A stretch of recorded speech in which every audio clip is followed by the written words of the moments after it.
Ahojte.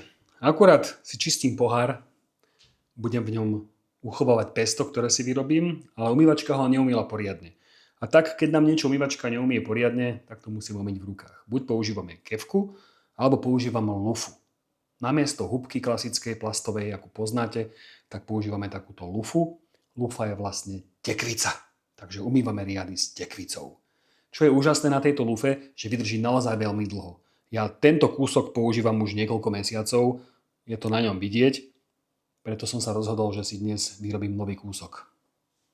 Ja ju vlastne nejdem vyrábať, ale toto je zvyšok lufy, ktorý mi ostal, bol dvojnásobne dlhý a kúpil som si ho pred 7 rokmi.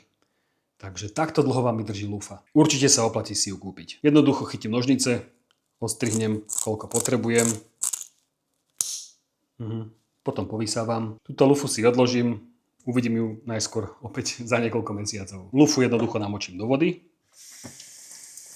Ona jemne zmekne. Môžem použiť čistiaci prostriedok, prípadne sodu bikarbonu na naozaj znečistené povrchy a omývam. Jednoduché.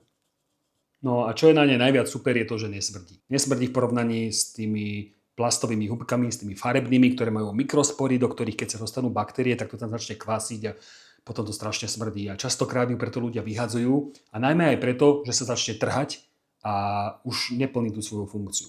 Čo sa týka tejto lufy, tá sa tiež potrhá, ale trvá to podstatne dlhšie. A keďže tam nie sú také mikrospory, môžete vidieť, že takmer sa dá cez ňu pozrieť, tak sa do nej nedostávajú toľko nečistôt.